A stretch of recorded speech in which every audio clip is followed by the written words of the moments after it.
we've had side opposition tell us about the mandate of the EU, and it appears that's basically what their model is, to uphold the mandate of the EU. And they told us that that mandate is basically economic and social integration, right? So that's what they're upholding. Now, after they say that, they tell us that further economic and social integration of the EU will be bad. But why is it bad? And if it's bad, then why are you guys extending exactly that which we are proposing on the website, right? And now getting on to my rebuttals.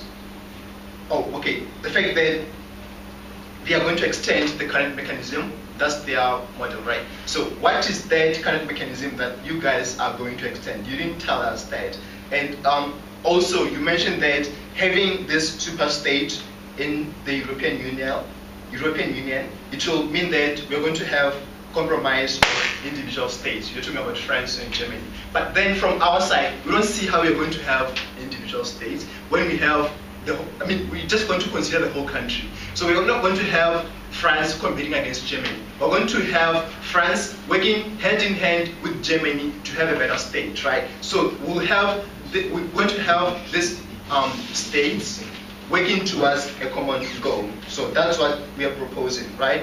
And the fact that we have different forms of integration, right? We have free trade agreements as the lowest. Then we have political and economic integration, the super state we are talking about today, as the highest form of integration. Now, what we have in Europe is just economic integration, right? And so far, we've seen that it doesn't work at all. It has failed to develop all those countries in the union so that they can we see so much disparities between economies, say in Germany, and economies in Greece. Now, we are telling you as the government that the reason we have this is because these countries are competing, right? Germany is competing against Greece for that capital infusion from the outside, for government funding and everything. Hence, we have governments in Germany and France paying about 0% interest on their bonds, and we have government of Greece paying as much as 7%. Now, we believe this problem comes because of competition for funds, not because we have those states in the union, right? Now, why do we believe that this is going to work? We've seen that it has worked in the United States, where the state of California alone generates about $4 trillion in GDP, and the total GDP of the United States is $15 trillion. So it shows that some of the states in the US, they generate less income, but still, that doesn't mean that the US borrowing cost, the US at large has a higher borrowing cost. So we realize that the same thing is going to happen in the EU superstate, right? Because we have countries like Greece, then you have countries like Germany. So we see that Germany is going to be like California, and Greece maybe will be like Ohio or some small state. And at the same time, since now we have the same federal bank, which will allocate taxes, which will collect taxes, and which will print money, right? Because I think that's the main reason why the US has low borrowing costs right now. If investors lend the US money, they have that absolute certainty that they'll get their money back, right? But the same doesn't apply to EU. Why? Because we have different banks all over, and they don't have that capacity to say they give that.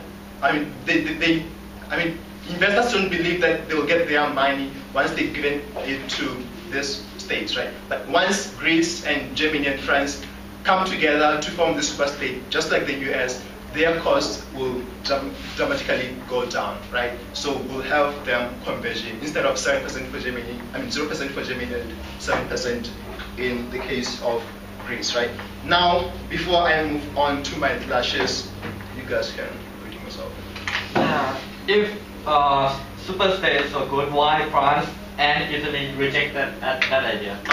what we are realizing today, I just told you about levels of integration, right? Like these guys, they've already showed that they are willing to cooperate for a common goal. If they didn't want to work together, if they thought it was going to be too burdensome for them to come together, then why did they go ahead and forge this economic union in the first place, right? Because I think the fact that they went halfway and not all the way through is why they're having these problems in the first place, right? So I'm saying that to overcome all these problems of half-heartedly getting into an integration instead of going through this political and economic integration all the way through, just like the successful US model that we are advocating for, then that's the reason why these guys are having these problems. And we think to be successful like US, they have to have central bank, they have to have central government doing their stuff. Right? Now, we wanted to hear why super state is better than the current is better than current economic union. First of all, realize currently Germany and France are benefiting a lot, and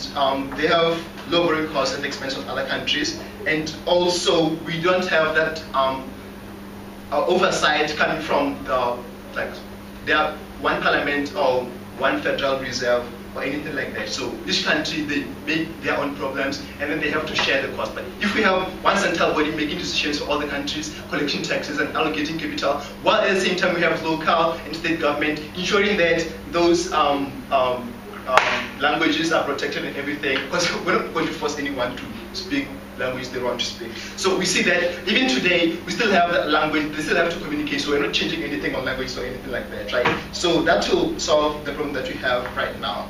And also, I think the super state is the only way we can solve the current problem that we're experiencing with the EU financial crisis, right? Because we have to agree that no one wants to disintegrate the euro right now. But if we have the euro remain the way it is right now, the eurozone remain the way it is right now, it means that it won't work. It's a model that won't work. So the only choices that we have is either the breakup of the euro, which we realize from our side that it's going to be too costly for these members to go through, right?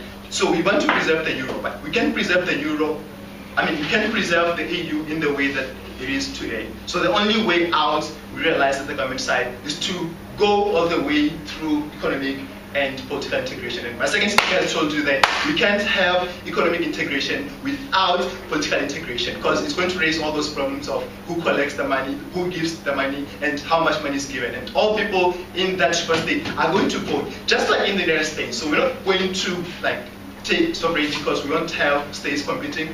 Everything will just work, and that's how we do it. And we are very happy as the government to be proposing the US model.